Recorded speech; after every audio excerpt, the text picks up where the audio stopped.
Salam pemirsa, berjumpa lagi bersama saya dalam acara Amanat kepada Orang Muda. Ya, kita akan buka buku amanat ini di pasalnya yang ke-36. Ya, kalau pemirsa mempunyai buku seperti ini, bisa sama-sama kita buka di pasal yang ke-36 yang dituliskan oleh Nyonya Ellen G. White. Judul besarnya yaitu Pengalaman yang Hidup. Tuhan dari segala kehidupan dan kemuliaan membungkus kerohaniannya dengan kemanusiaan untuk menunjukkan kepada manusia bahwa Tuhan ingin menghubungkan kita kepadanya dengan adanya karunia Kristus. Dengan tiada perhubungan dengan Tuhan, seorang pun tak mungkin menjadi gembira. Orang yang jatuh dalam dosa harus mengetahui bahwa Bapa kita yang di surga tidak dapat merasa puas sampai cintanya memeluk orang berdosa yang sudah bertobat itu, diubahkan oleh jasa domba Tuhan yang tidak bercacat itu. Pekerjaan segala makhluk rahasia surga adalah menuju kepada maksud tersebut di bawah pimpinan jenderalnya. Mereka itu harus bekerja untuk mendapat kembali segala orang yang karena pelanggarannya sudah memisahkan diri dari Bapaknya yang di surga. Satu rencana sudah diadakan dengan mana karunia dan cinta Kristus yang ajaib tinggal tetap dinyatakan kepada dunia. Dalam harga yang tidak ternilai tingginya yang sudah dibayar oleh anak Kristus untuk menebus manusia. Cinta Tuhan itu dinyatakan. Rencana yang mulia dari penebusan ini cukup luas dalam segala syarat-syaratnya untuk menebus seluruh dunia. Manusia yang jahat dan jatuh ke dalam dosa dapat disempurnakan dalam Yesus oleh keampunan dosa dan kebenaran Kristus yang dihisapkan kepadanya. Yesus Kristus sudah memegang manusia, supaya dengan tangan kemanusiaannya itu dia dapat merangkul segala bangsa manusia. Sedang dengan tangan rohaninya dia berpegang teguh kepada takhta yang maha kuasa. Dia sudah mendirikan kayu salibnya pada pertentangan langit dan bumi seraya berkata, "Apabila aku ini ditinggikan dari atas bumi, aku akan menggerakkan hati orang sekalian, supaya mereka itu datang kepadaku." Maka salib itu haruslah menjadi pusat perhatian. Salib itu harus bicara kepada segala manusia dan menarik mereka itu dari jurang yang sudah diadakan oleh dosa untuk mempersatukan manusia yang fana dengan Tuhan yang baka. Kuasa salib itu sajalah yang dapat memisahkan manusia daripada persekutuan yang kuat dengan dosa. Kristus menyerahkan dirinya untuk menyelamatkan orang yang berdosa. Segala orang yang dosanya diampuni, yang cinta akan Kristus akan dipersatukan dengan Dia. Mereka itu akan memikul kuk Kristus. Kuk ini tidak akan menghalang-halangi mereka. Di sini cerita mengenai betapa Yesus sangat mengasihi kita, ya. Dia sangat mencintai kita sehingga Tuhan menyerahkan anaknya yang tunggal, Bapa di surga menyerahkan anaknya yang tunggal kepada dunia, menanggung semua penderitaan dosa. Sebenarnya kitalah yang harus mendapatkan penderitaan itu, tetapi Yesus datang ke dunia ini, dia menyerahkan akan kehidupannya untuk menjadi penebus dosa kita. Dan kalau kita lihat pekerjaan daripada Yesus pada saat dia di dunia, dia bekerja dengan sepenuh tenaganya. Dia berjalan, dia mengabarkan akan firman Tuhan. Kemanapun dia pergi, kabaran firman Tuhan terpancar dari kehidupannya. Inilah suatu pengalaman hidup daripada Yesus. Dan disitulah banyak orang-orang bertobat dengan melihat pengalaman-pengalaman yang luar biasa daripada Sang Juru Selamat. Peribadatan mereka itu sebagai satu usaha yang tidak memuaskan, sekali-kali tidak. Kuk Kristus itulah malahan yang menjadi satu-satunya jalan kepada kesenangan dan kesukaan.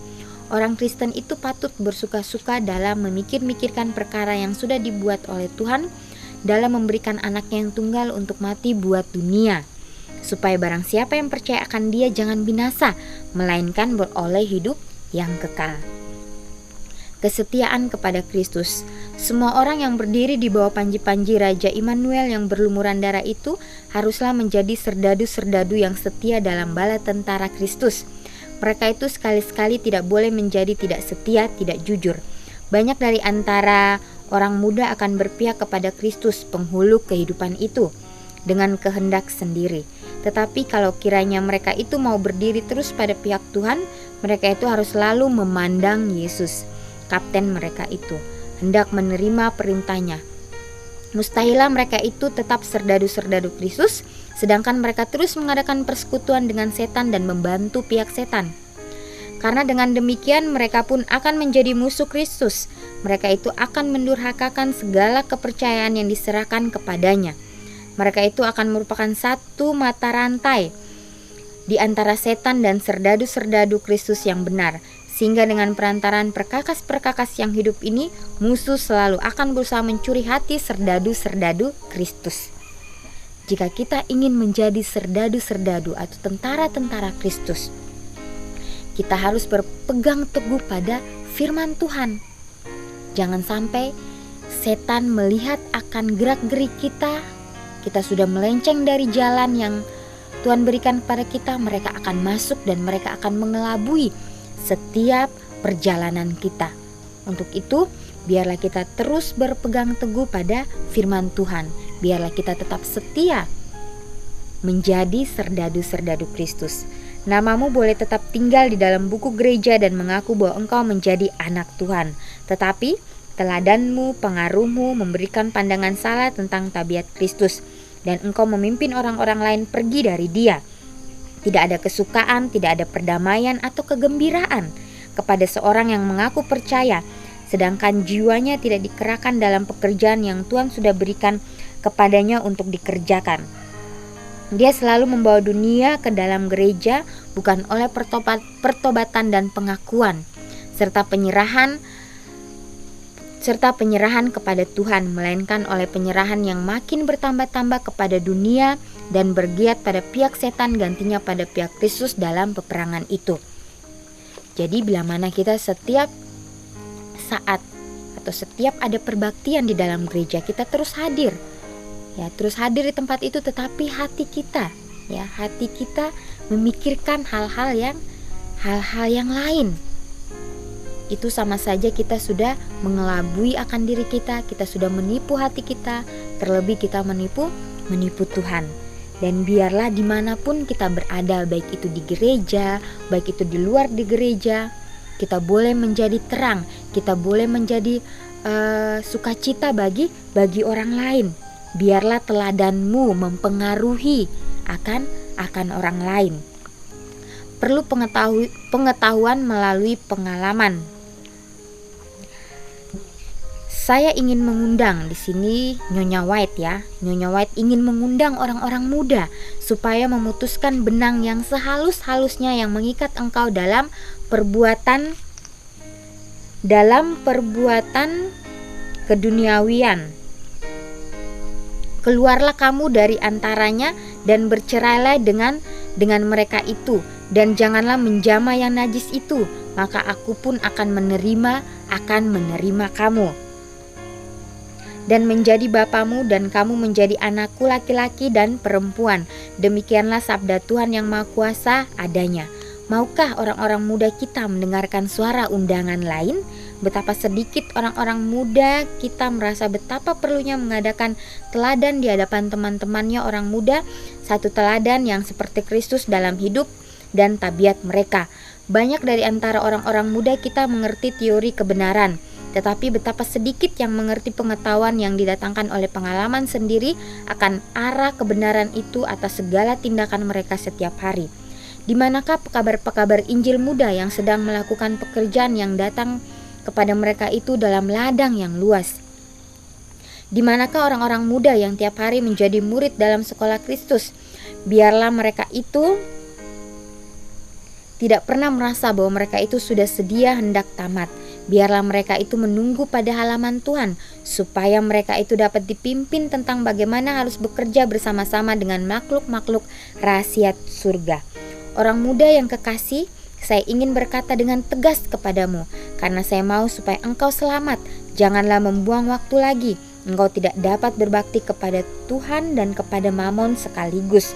Engkau bisa tampak seperti seorang Kristen, akan tetapi apabila pencobaan datang, apabila engkau diuji dengan keras, bukankah umumnya engkau menyerah?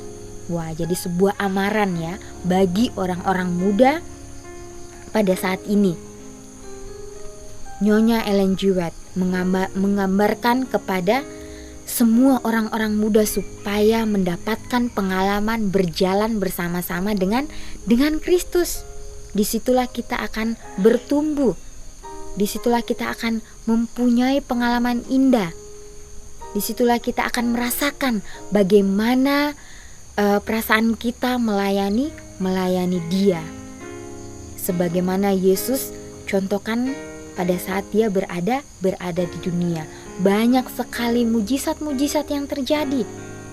Untuk itu, setiap hari minta, Tuhan tuntun saya pada hari ini. Saya ingin berjalan bersama-sama dengan Engkau. Ajarkan saya supaya saya dapat menjadi teladan bagi orang lain, menjadi terang bagi mereka.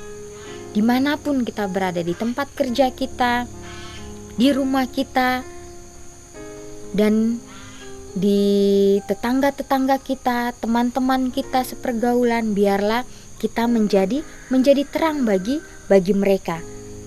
Dan Nyonya Ellen G. White juga memanggil semua orang-orang muda untuk mendengarkan suara daripada Tuhan, supaya orang-orang muda bila mana datang ujian, datang pencobaan, jangan menyerah, tetapi kita tetap teguh, berpegang teguh pada firman Tuhan.